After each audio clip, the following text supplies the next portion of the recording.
Hello, everyone.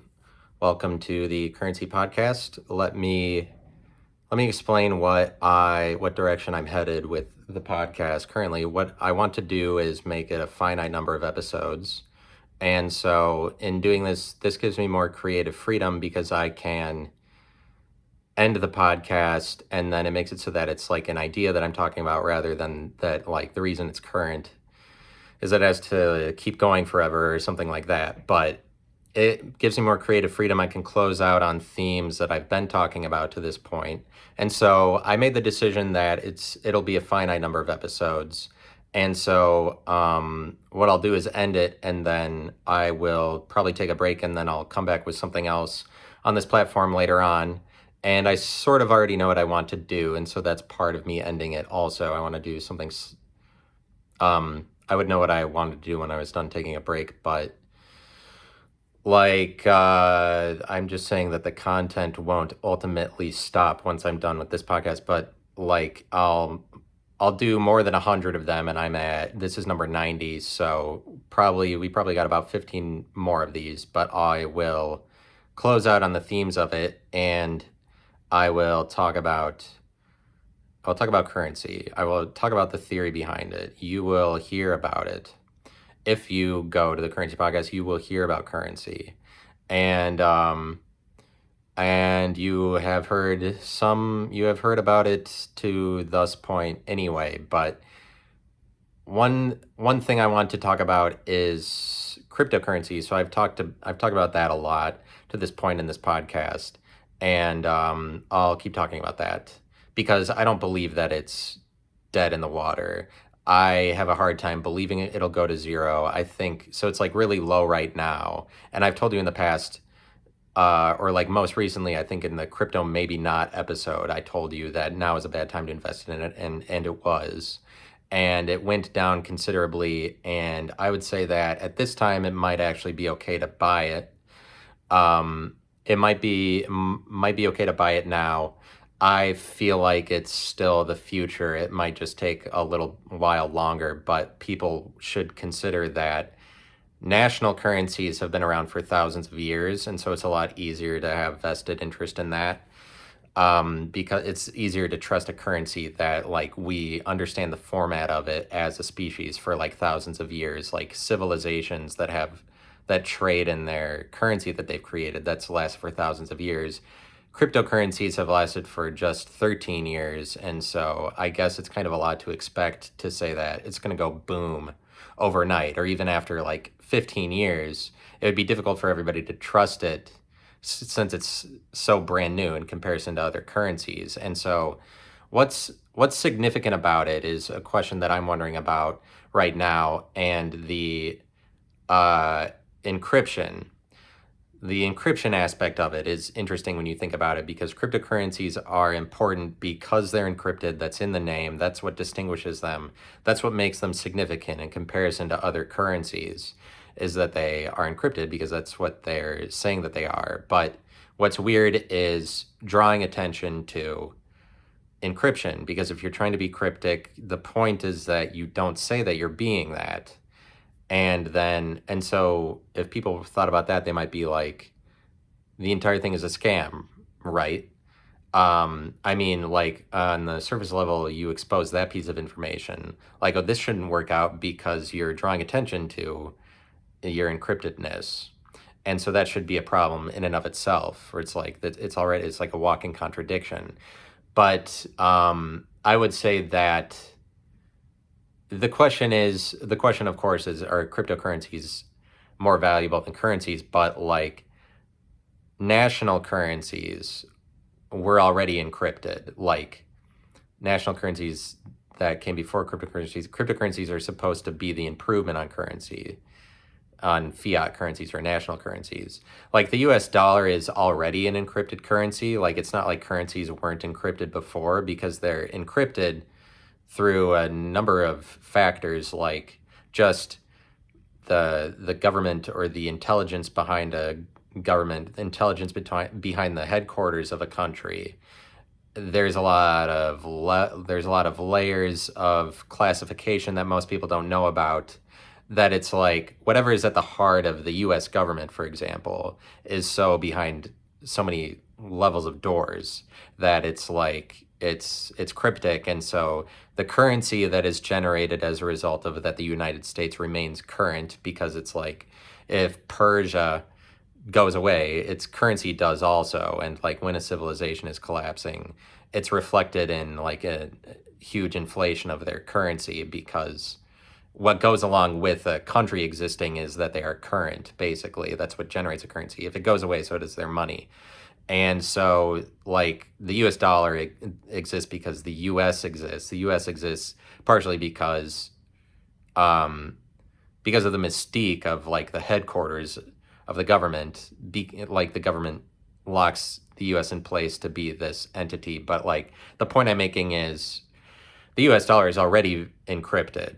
Like we already have cryptocurrencies because the US dollar is based on the power of encryption of the US government. And basically the US government is more mystique driven than any other government. Like it generates the most buzz in that area specifically, or like conspiracy theories probably revolve around lots of different national governments, but probably no more so than the US government, or like what's behind that is what people are very excited about. And so cryptocurrencies come along and they're like, we are encrypted currencies. And I would argue that this is actually an important evolution of money itself, is that now we have currencies arising that are calling themselves encrypted.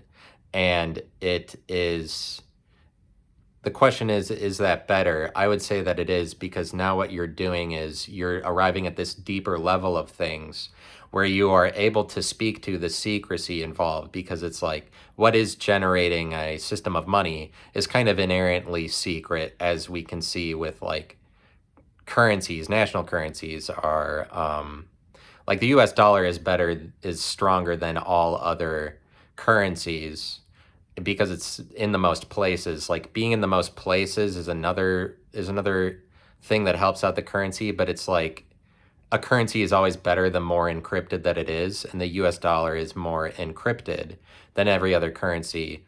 Part of the reason you see that is true is because it's a reserve currency, or in other words, all the other national governments in the world and national banks in the world for different countries want to have the US dollar on hand the most.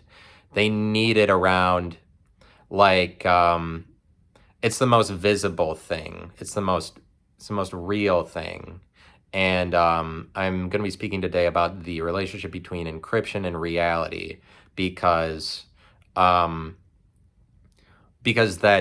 doesn't sound like it's right. Like the thing that's most encrypted should be something like fake, but it's kind of weird that we're bringing visibility to the topic of encryption with currencies, with cryptocurrencies, and that is partially what makes them better.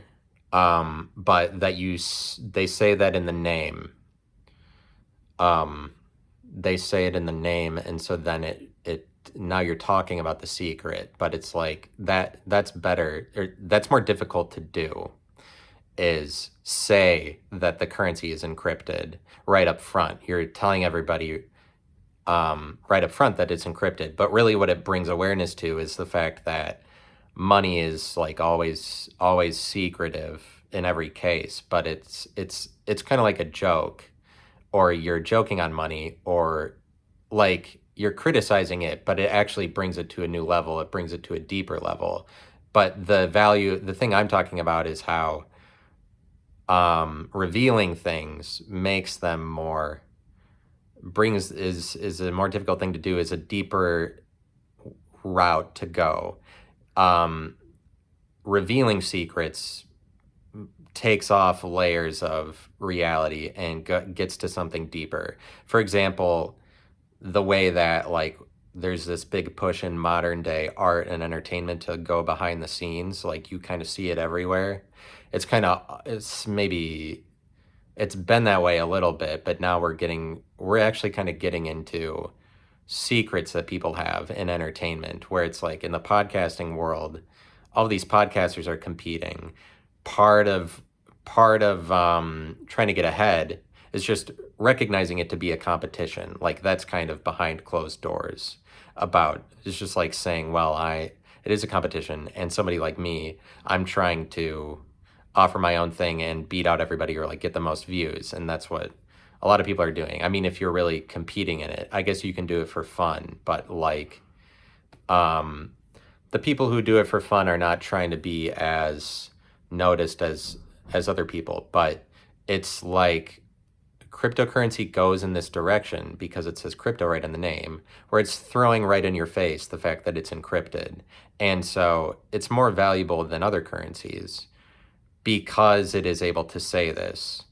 Um, like the US dollar, so, and this will be hard to explain, or like I'll explain it maybe in future episodes too.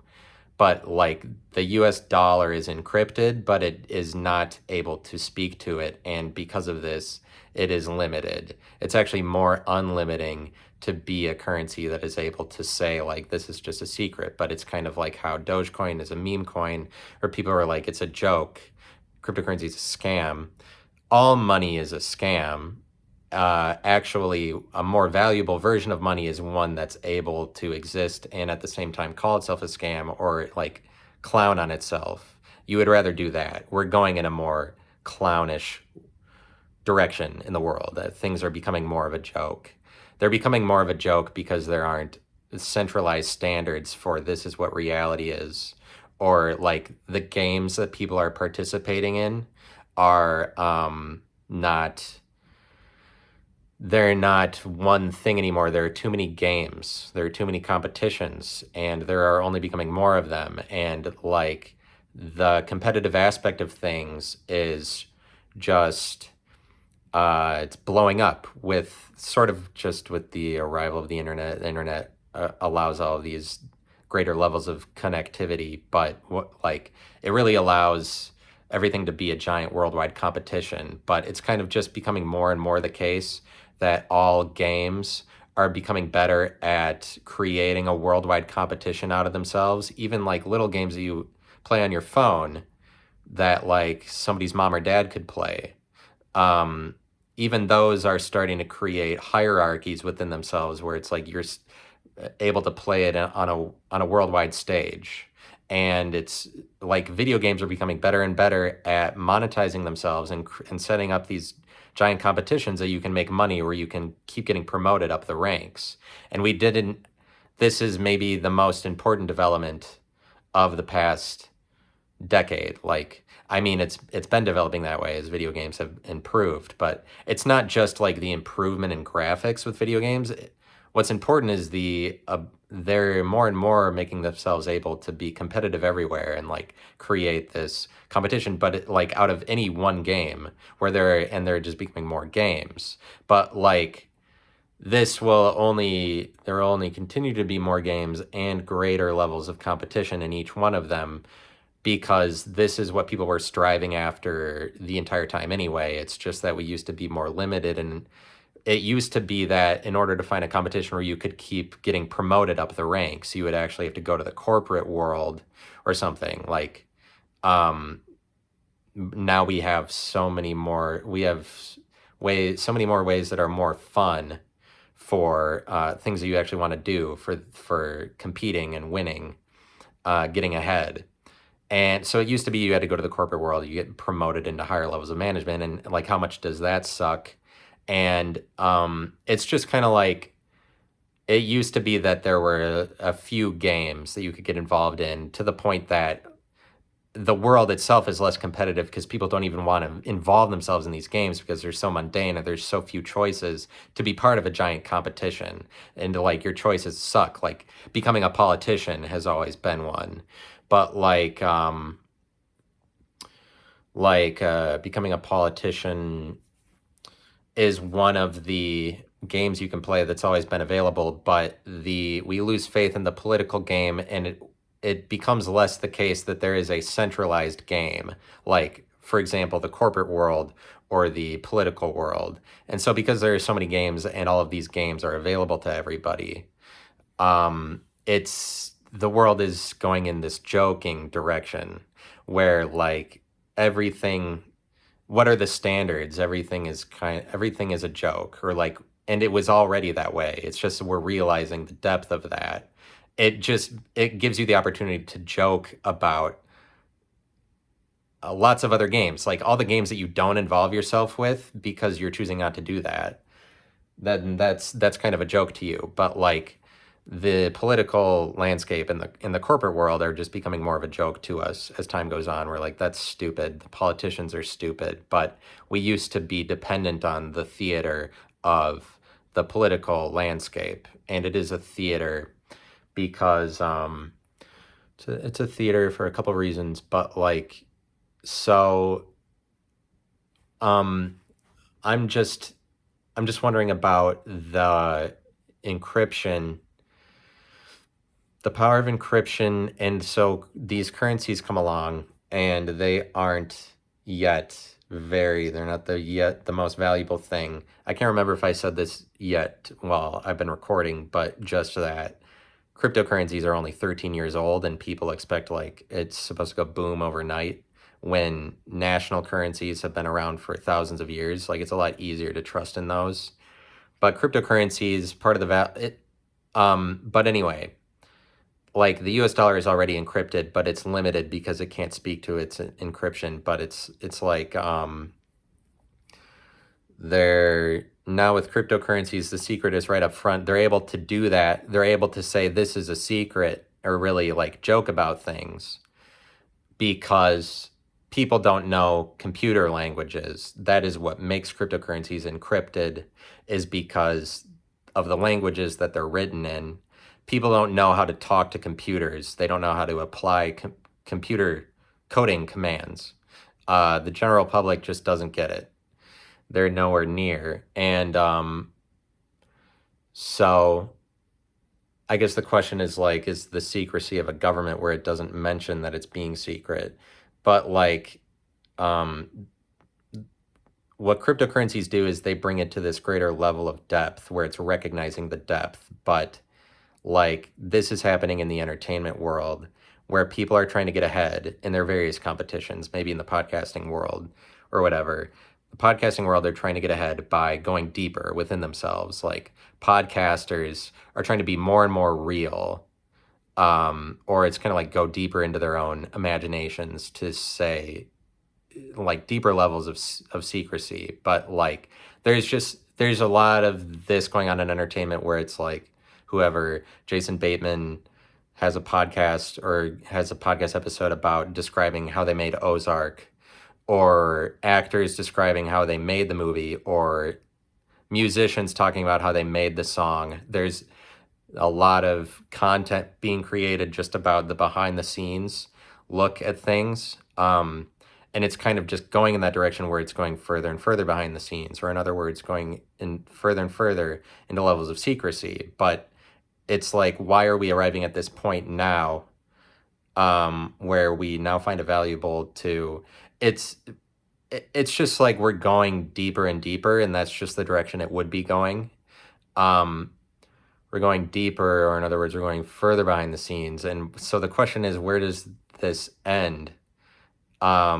Like, at what point does it stop? Or like, how far behind the scenes can you go? There's kind of levels to it, and you can kind of just keep going further behind the scenes. Like, I I go behind the scenes with this episode. Like recently, in recent episodes, I've been trying to explain some of the things that I'm thinking about it, but it's like thinking about how I do this podcast, or like I'm explaining how I do the podcast. Let me explain something else about it, which is that you might wonder why I don't edit my videos, because you see that everybody else who's creating content, they slice up their videos, obviously. They slice up their videos to make it faster. They cut out all of the boring parts. And I don't do that. And so what I do is more dry. And so you might wonder why I don't edit them.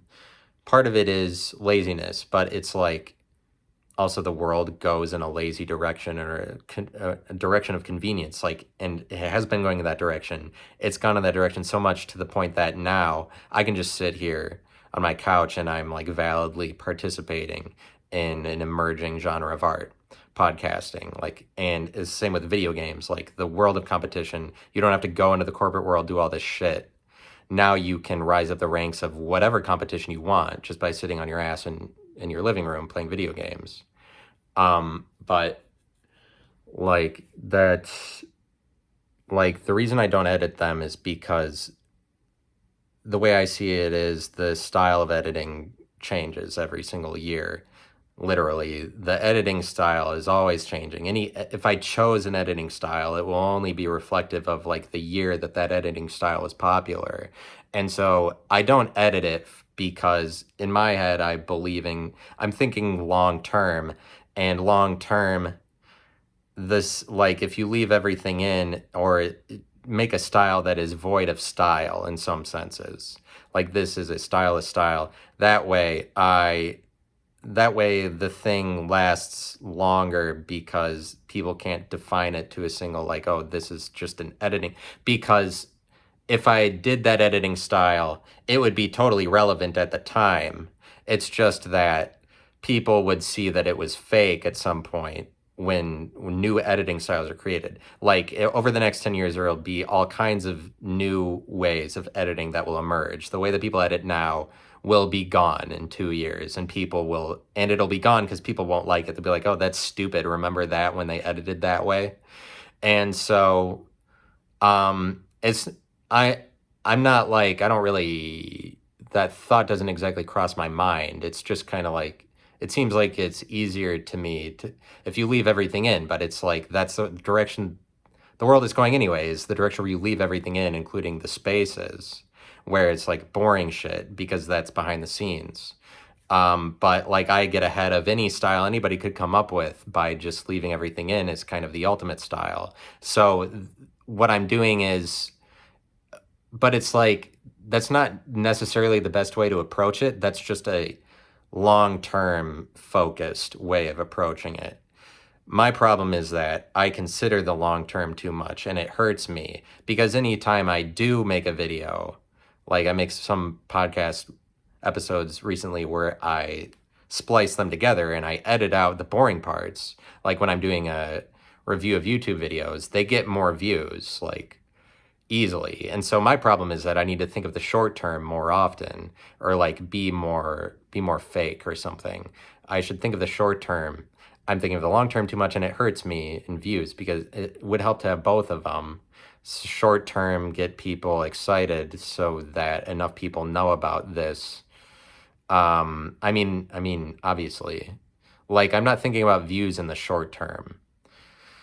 And because the world is headed this behind the scenes direction, and so I leave in all the shit that, like, and I'll talk about that something, but you could just, behind the scenes could last forever where you're like, well, just so you know, before I made this episode, I set up my phone, and then I wasn't sitting here before, and I walked over, and I walked over from one of my rooms over to this room, and I sat down here. Like, behind the scenes can be boring, but like it seems like podcasters are more expected to go further behind the scenes of their life, maybe, but like that's the only direction you can go in a competition where everybody is just kind of sitting in the same place while they're recording themselves talking. If that's the competition, you just have to go further into your mind, or like further into what things that you previously thought were secrets or something. But cryptocurrency comes along, and it's this currency that capitalizes off of saying it's a secret, kind of capitalizes off of but it's like that's more behind closed doors, and I would say that shows that it's like the future, because the US dollar is already encrypted. But like the political game is a theater, and if a senator comes along, like a US senator, you know, take a US senator, for example, they put a face to the theater of the political game, where it's like the context of senators don't exist without there being senators. But what I'm talking about is how things that are real are things that are visible in every single case. Like, you want to be the most real, you are concerned with the way that things look. Like, reality is the way that things look. That's what reality is. And so we shouldn't view being real, like, there really needs to be a more in-depth discussion about what's real, because what is real, what's important about that is how deep the reality is. What is real is naturally an in-depth discussion, but it's like, because you're talking about competing realities rather than that there's one. If you're just going to say that there is reality and there's only one of them, you're just you're being like as appearancist as possible, because reality is just the way that things appear. But the way that things appear, there's a lot of depth to just that discussion, because it's just the way that things look. Like the clothes that somebody is wearing or the words that somebody says, those are like the surface level. Like, actually, reality is the most surface level way of looking at it. But everybody wants to be the realist artist. Like, I want to be the most real. It's really like saying that you want to be the most visible or be the most seen is to be the most real. Really, the most real is the winner. The winner is the most real. The winner of any competition is the most real. Like, the CEO of Hulu is the most real employee of Hulu, because, especially for within Hulu, the CEO is the most known figure, like the one that everybody else is the most dependent on, for one. That's part of the reason why it's the most real, is the CEO. But also, the most real person is the most visible or the most seen. Like, the CEO is the most seen face of Hulu to everybody else in the world and to everybody within Hulu. Like, the CEO of any company is like that. But the CEO is the most real, I'm arguing, because they're the most visible. But it's like, that's what influences reality the most. What makes you the most real is kind of the most seen that you are, the most memorable that you are.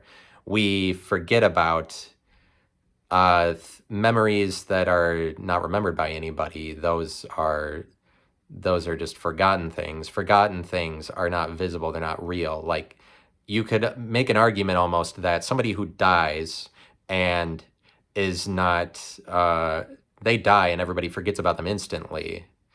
Like, very quickly, the memory of them is forgotten because they didn't make a lasting impact on Earth.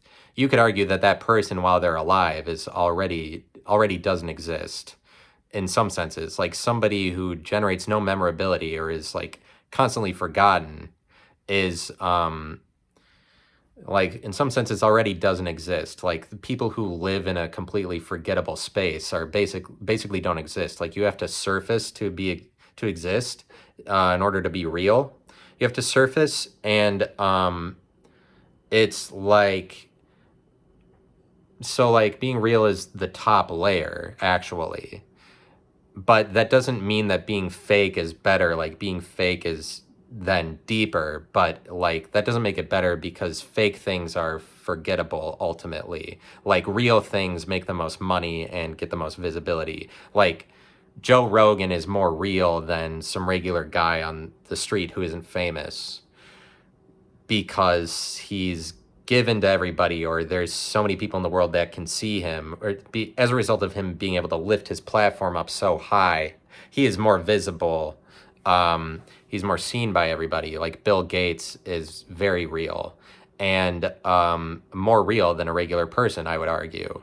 Like, literally, because they're the most seen, they're most visible. But it speaks to winning a competition. If you win a competition, you gain the most visibility, and I'd say that they're inseparable, being real and winning. If you win, you're the most real. In fact, competitions are a competition to figure out who is the most real. And so when artists are like, I want to be the realist, you're saying that you want to win or you want to be the most popular. Like, of course, everybody wants to be the most real. And the more memorable you are, the more seen, the more that everybody sees you're like in circulation, like you're a form of money or something, is the more that everybody can see you, is the more real that you are. And so, like, the US dollar is the most in circulation currency, and it's like the most real one. I would argue that the United States is that the US currency is the most real currency is part of what you're saying with it being the reserve currency. Obviously, this is like subjective. You wouldn't say that one country was more real than another one, but that's because we don't discuss it that way, because there's not enough discussion about what makes something real, because typically we're just viewing that there's like one reality or something. But like reality, it's you being the most real. If you win, then you're the most real. But what is interesting to look at, like, there are people that love nature, and nature is just that's just the surface level. Like, that's just an obvious. People love nature. That's because it's so simple. It's so straightforward. It's always that. Of course, nature is occurring. Trees always look that way, and they're always trees. Like, if you love to walk around in nature, you're just somebody who loves reality. Yeah, like the in reality is just kind of the way that things look. And if you're a podcaster, it's like revealing deeper secrets about yourself is this way of like you're already at the top kind of in your own platform, and then you go deeper to show it's just, for some reason, the way that it works in podcasting is the deeper you go into like what made you who you are is the better that you're going to do. But you wouldn't necessarily get ahead just by revealing more about yourself, because what's important is to make deeper levels of reality relatable to the rest of the world if you're actually going to be famous or popular. But like, there's a surface level knowledge to things, and then there's an in-depth knowledge to things. Like, if you know all of the ways that a car fits together, you know the entire anatomy of a car, you have an in-depth knowledge of it. There's all these car parts that are forgotten to most people who don't know cars, like they're not in their memory. And so to those people, like, these car parts that they don't know about don't even exist, you know? And so it's like they're not even a lot of car parts aren't even in reality for many people, for people that can't define them or say what they are. They don't even know they haven't even seen one of them. They don't even exist. If you're not known by somebody, it's basically like not existing. But the competition is that, like, think about people who go on stage. Politicians do this, and politics is just a giant theater for everybody. It used to be one of the only games in town, only theaters in town, but it's a theater because it's a play. It's difficult. It might be difficult to say politicians are just participating in a giant theater, because we don't discern or point out what the stages are or how it's a stage. But really, a politician is going up and talking the same way that a stand-up comedian is going up and talking. But the thing is that politics is just entertaining because it's just a game. The same way any video game that you can involve yourself with is just entertainment. Politicians are fighting for the vote. They're fighting to the rest of the masses who are below them. Like, people who don't involve themselves in the political game, they are relinquishing their right to say anything about politics. Like, even though the masses all complain about the politicians, and they're like, oh, they're just phonies. Like, that doesn't mean that we, the people, are better than them. They're just the individuals who voluntarily entered themselves into the ring, and they do that because they want to be more responsible, or they are the responsible people. Like, you're not ever going to be as responsible or as impactful as a politician, as a regular person, because you're choosing to not be one, or in other words, you're choosing to not be as responsible as somebody who's like, I will try to change things. But like, it's just that entertainers are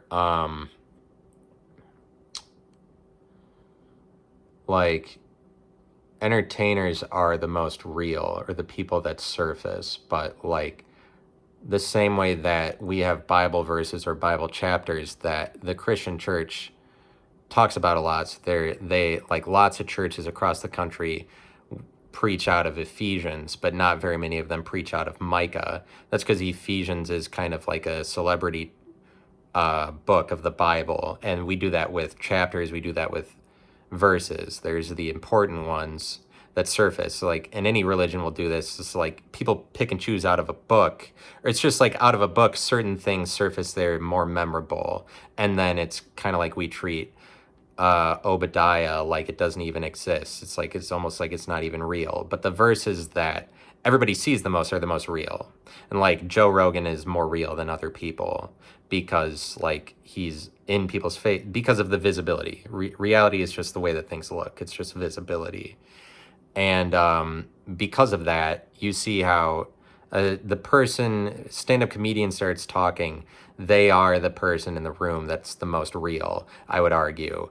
And it's really like going into the world of entertainment is what makes you more real than other people. It automatically makes you more real to be the person that everybody in the room is looking at. And this makes you more responsible. It makes it so that everybody can blame you if shit goes wrong. But that's what's difficult about doing it. But like people like to it's more real, it's the more visible you are, like you're the most visible person is what makes you real. And so it's just kind of like what's interesting is the level of reality that comes about when you like it should be a greater level of reality with cryptocurrency than the reality we had before, because with cryptocurrency they are doing something, they're going further down and then making it relatable, like talking about secrets relatable. But like yeah, like people are going in that direction. So being real as far as cryptocurrency is concerned, it is more real to say that. That's real. Like saying this is my problem, or like saying what it is about you that makes you important. That is automatically deeper. I think that we see that that's happening in the world because entertainment it's almost like it's eating itself alive, where it's like, this is how we made this song, and now you're making content about how you made it. And it's the same with TikTok, is like, we're just going further and further into, like, people are making TikToks about, this is how I made the beat, and this is how it looks in the software, in the program, this is what it looks like, where we didn't have that before. But it's like, it's almost like the content now is about how you made the song rather than that anybody's making a song. But it's because the song is more surface level than what makes the song. And so entertainment as a whole is becoming less surface level. It's going deeper. But what's interesting is that as it goes deeper, like probably one of the first problems you run into in trying to evolve entertainment in this direction is just recognizing the behind the scenes thing, or even speaking to it. Like speaking to secrets basically never happens because secrets are supposed to stay secretive. And that's why you have made something at all, is because you did something that other people can't reproduce, and so you're not going to reveal your secrets. It's not supposed to be that way, that people are making content about this is the secret behind it. But as it turns out, like, this is the direction the world is headed. And it's the same with, I'd say that the direction that comedy is headed is talking to the audience more. This has to be the direction. But in other words, breaking down the aspect of that the entertainer is so separate from the people that he or she is entertaining, where it's like, that isn't reality. It's just that we think that reality is this way. But that's as far as we've come to understand it. As far as we know, reality is what reality is, but that's always going to be as far as we have seen, essentially. And so people come up with all of these theories where they go in depth into all these fake worlds, like conspiracy theories, shit that hasn't been revealed yet. Like that shit doesn't exist until it's seen ultimately, and maybe the world needs to come to grips with that truth more so that like reality will only ever be as far as people can see. And so it like people go in depth into fake things that don't yet exist because they want to reveal them to the world. They want to bring the darkness into light. But it's like what I'm saying is the things that are visible are the things that are in the light are they're already visible. Like popularity, unfortunately, is this superficial thing, but that doesn't make it. But you can get really visible by being somebody who brings a large amount of darkness into light. It's just difficult to do that, or in other words, make something unrelatable relatable all of a sudden. Like that's what art is. You bring the darkness into light, but the greater levels of darkness would require you to go into greater levels of secrecy. But it's almost like with a podcaster going like the more obviously or anything, even if you're writing lyrics of a song, if you're writing lyrics of a song or you're saying words as a podcaster, you're in a conversation, maybe the more real it is just the more obviously that you're stating things. And so like lyrics of songs nowadays, they're like we always want more realness, but there's no end to that because there's no end to depth of things. But I'm talking about how the direction of comedy is probably the comedian involving the audience more with themselves, or like breaking down these behind closed doors, these walls, dissolving these walls in the realm of entertainment, because it's supposed to be that there's like reality is supposed to be one thing. And this manifests itself in, like, as far as we know about comedy, it's one person being the most superficial level, being the appearance. But, like, so reality is superficial, like, the real level is just what's in front of people's faces. It's actually, like, it's not that deep at the point that it just actually is real. Like, but we would break down levels of reality, or you're kind of saying the reality is more things. If you involve more people that are in the audience, you're involving more relative truths or more realities, or in other words, saying like entertainment doesn't have to play out that way, or like competitions don't have to play out this way, where in order to be real, you have to take the risk, you have to be responsible. Like, and so responsibility as it stands now exists in this way where it's too disproportionate. Like disproportionately, there's too much an emphasis on the one person. It's kind of like how there always has to be one narrative, or we live in too much a win-loss scenario where there are the winners and the losers. We see this play out in politics, where the abortion debate is just the baby is alive for that 9-month period, or it's not necessarily alive for that 9-month period. Like, we don't live in a very civilized society. For example, we don't approach the abortion debate very intelligently, because if we really wanted to be civilized, you would just come up with a cutoff point, or the two sides would compromise. Like, because the entire debate stems from that you have the one half of the group of people are like, you can't abort anybody, life begins at conception. And then the other half, they're like, you can kill that baby for that 9 months. The debate is about this 9-month period where the baby is growing in the womb. And it's over that 9 months. Like, if you wanted to approach this problem more intelligently, say that you can make a cutoff point within this 9 months. But it's not like that, because to some extent, people don't care about these babies at all. They just want something to argue over, and they want it to be this win-loss scenario where it's like, oh, well, either the baby is alive the entire 9 months or it isn't. alive for the entire 9 months. Like, as if there aren't relative truths in this. Like, we don't allow ourselves to talk about this territory at all. There's just the two groups that say opposing things, and one of them wins and one of them loses. Like, make a compromise. After 4.5 months, then you can't abort a baby anymore.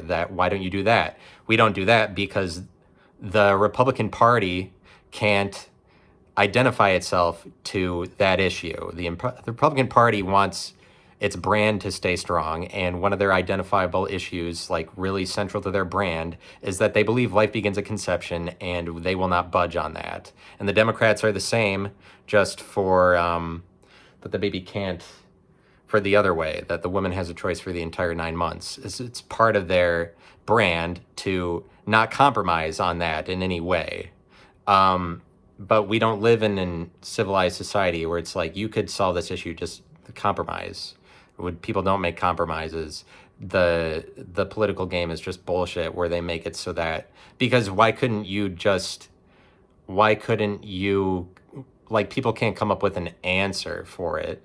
They don't want to. They just want it to be somebody wins and somebody loses, and that's how the entire election process works too. It's like there's a president. An important part is that half the people win and half the people lose for that entire 4 years. Like, this is a obviously ridiculous way of handling the situation to have two major groups. There should be more options than that. And so now life begins at conception, as according to law, since they overturned Roe v. Wade. Now life begins at conception. So I think that if that's the case, then let's take the baby out after it was born. I mean, after it was conceived. Since life begins at conception, you can just take it out of the womb after a day then, right? Just bring it out. We want to see the baby, like, better sooner than later. Since the baby is already born a day after it's conceived, let's just take it out of the womb. Because it doesn't need to be in the womb for anything, because it's already born when it's conceived. So since it doesn't need to be in the womb, as dictated by American law, since that apparently doesn't provide anything, just take it out. Life begins at conception, it's just like too much win-loss scenario, but like it's just that the person who ends up on the stage, they're like the face for the environment when at that time that they're talking. But like, politicians are a face. They give a face to a stage at whatever thing that they're doing, whether they're participating on the stage for congressmen or for senators. And unfortunately, I don't have any political draw necessarily, but maybe I have more political influence than people think, or than I think. Maybe or maybe not. But bringing up a political issue, I just, like, I don't know. I care abortion one way or the other. Let me go behind the scenes. What do I think about abortion? Is that I don't really care, but I think at the point that we overturn Roe v. Wade, it kind of makes me against it a little bit. Kind of makes me feel like that life begins at conception. I mean, just chalk up another win for the Christians. Could you have imagined that the Christians would win this battle? Who would have thought? They basically win everything else. They have the most money, but like, people should have seen that this was coming. It would appear that we're going in like a Christian direction, or like Christians versus non-Christians is maybe starting to become the dynamic. Maybe politically it becomes that versus liberals, other than liberals versus conservatives. Maybe it becomes Christians versus non-Christians. Maybe that's the direction we're headed as a country. Like, potentially that might be where the onus lies in the future. But I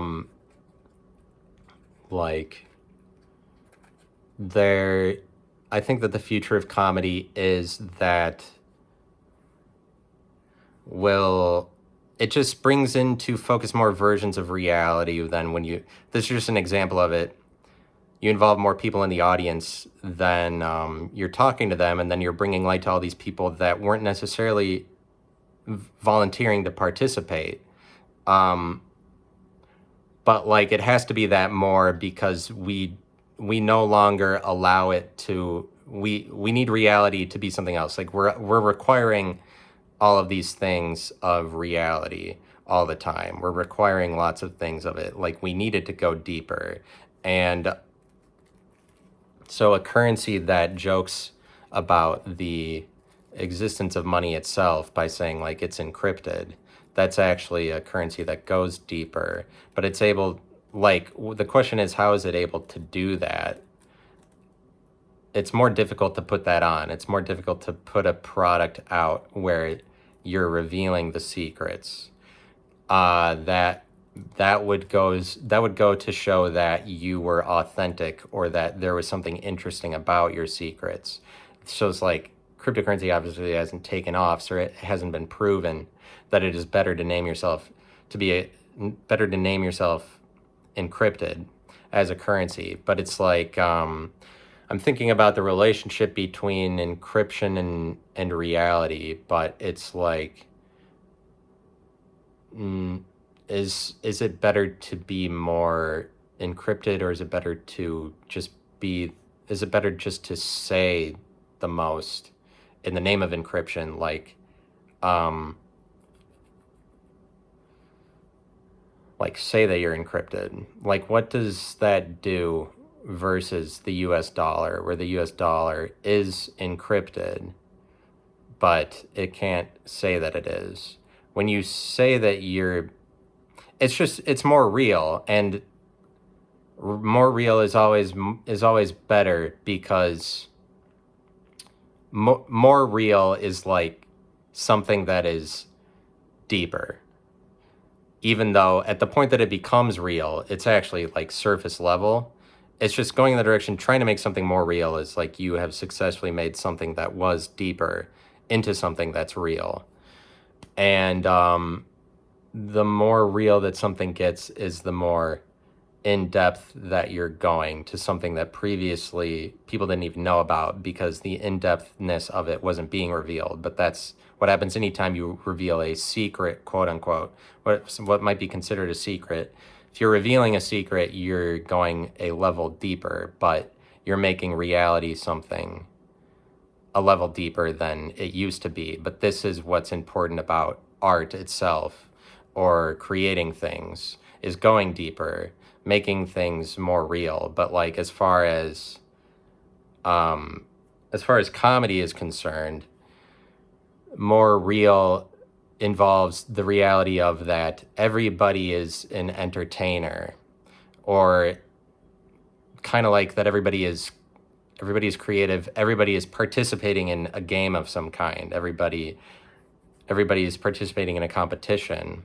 Really, just the fact that competitions themselves are being made available to regular people makes it so that regular people are now all part of the entertainment process, but it used to be this more divided thing where you had to risk more or uh, give off that you're being more responsible than you used to be. Nowadays, it's like responsibility is given to everybody, visibility is given to everybody, because everybody is just they through the games that they're playing, they're involving themselves in competitions. But it's like politics before there are all these competitions that everybody could involve themselves in.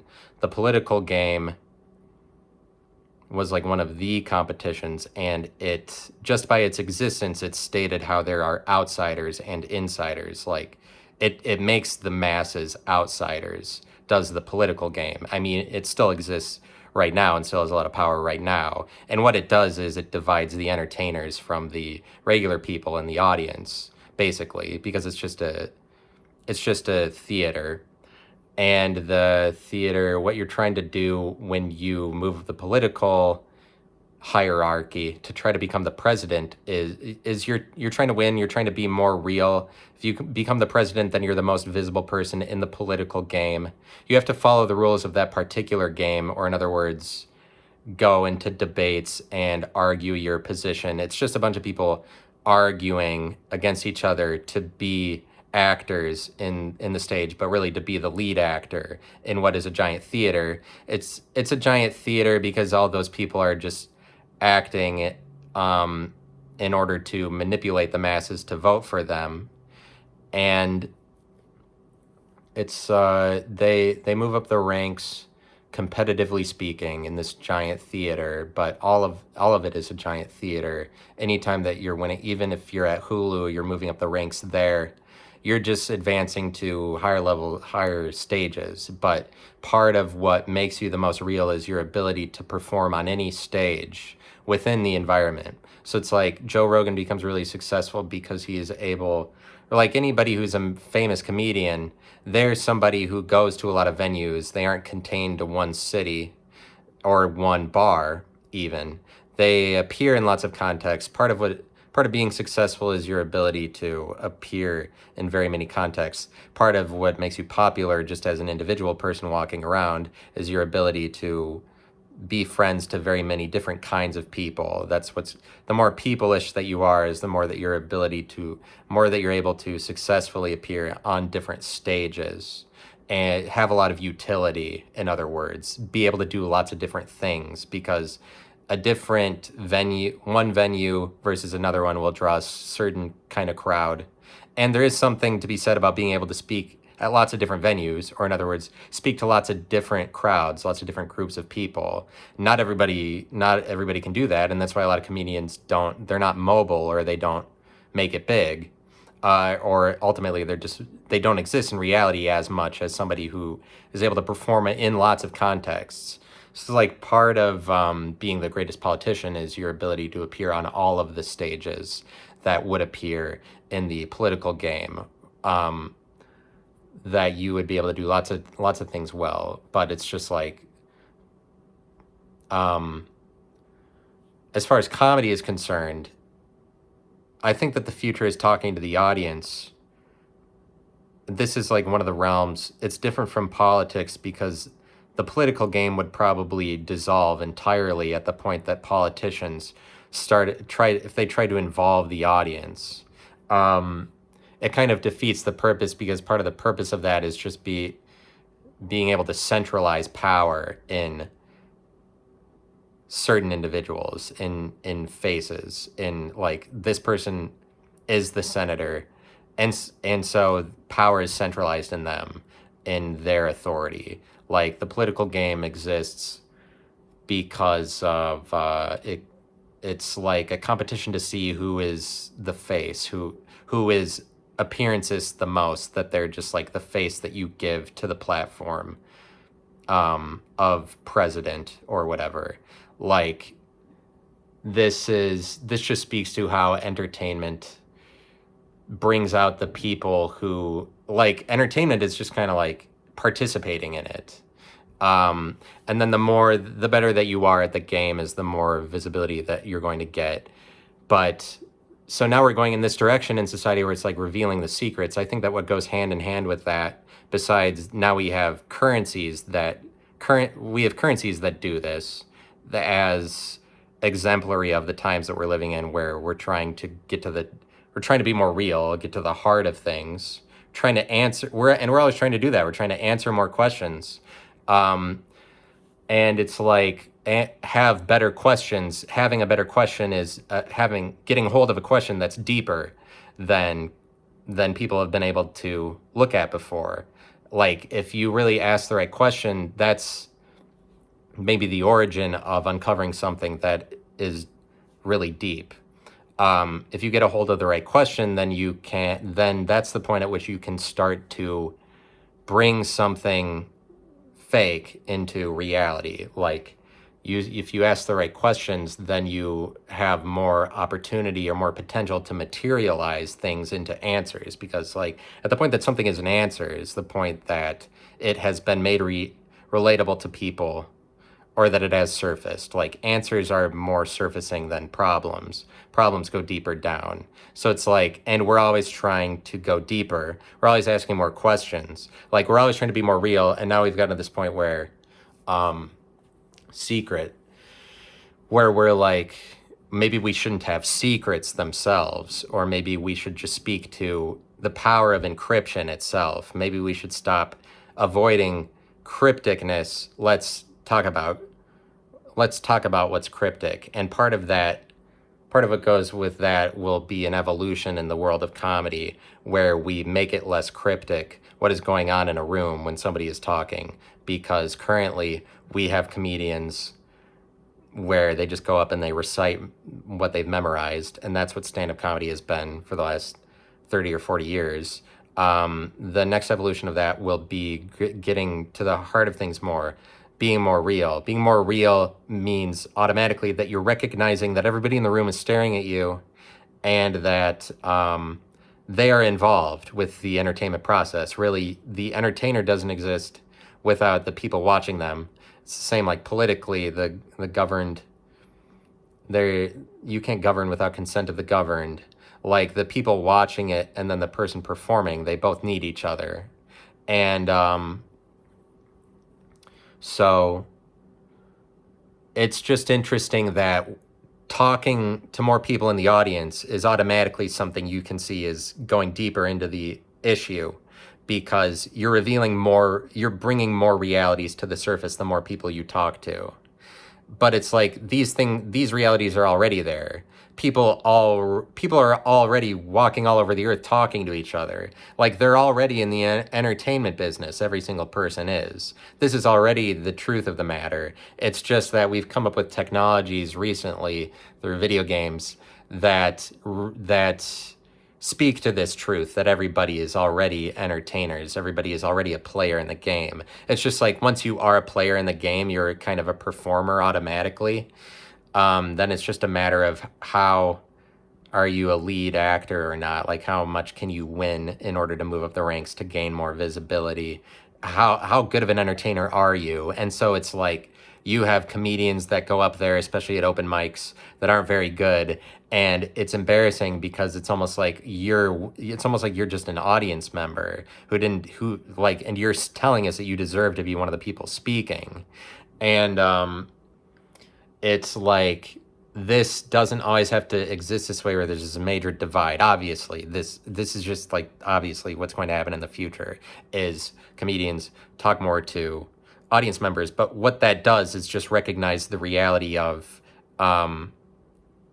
it really destroys the secret, because as a comedian, the secret is that you do have more to say than everybody in the audience, certainly. Like, that's the way that it's played out. But, like, in order to continue to pretend to be the case for you as somebody speaking, you kind of have to build a mystique about yourself, or, like, act like there's all these important things going on in your life. But it's like, you automatically admit as an entertainer, too, that there's this wall of secrecy. At the point that you say that other people's secrets in the audience are just as important as yours, or in other words, bring to the surface other people's realities, that's automatically a deeper level of reality.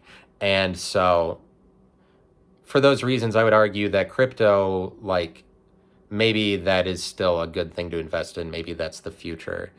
And because it's more of a joke too, and it is better to be more of a joke. We're heading in a more of a joke direction.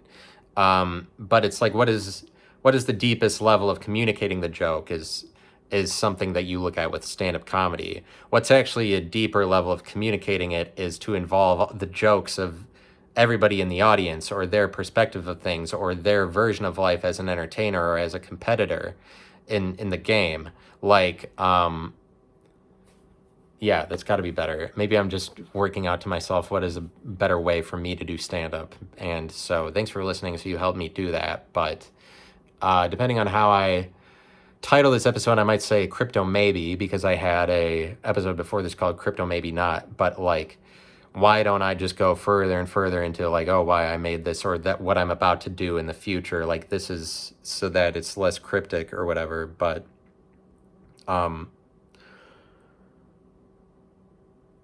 any closing thoughts? I just like this this truth about how normally reality is viewed where there is an entertainer and then there are all of the outsiders, but it really throws the masses under the bus and really makes them like poor people that are just at the whims of the performers, like the politicians for the political landscape. It really makes this divide, but it's true that if you want to be more real, it really involves involving the realities of everybody, where currently we exist in a state of things where the level of reality is just, it lies with the entertainers, but it's just that entertainment will is dissolving, is being given to everybody. Competition is being given to everybody. The world will continue to realize it's more of a game. And when people are like, it's a simulation, fuck it. Fuck them for saying that, because people are always people always come up with some dumb reason to tell you, like, you want to know why the world is a simulation? It's because of this. That's not, and they point to something that's just been happening forever. They're like, that's why it's a simulation. It's not that it's a simulation. People are just trying to say that everything is a game. That's what they mean.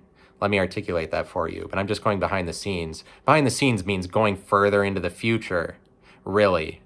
To reveal what will happen in the future is just like automatically more in depth than what's right in front of our face. Because right in front of your face also applies to the way that time transpires, where far into the future is more depth. And so being able to speak to things that will happen in the future automatically makes you a good artist if you're able to do that correctly. But thanks for listening to that. Bye.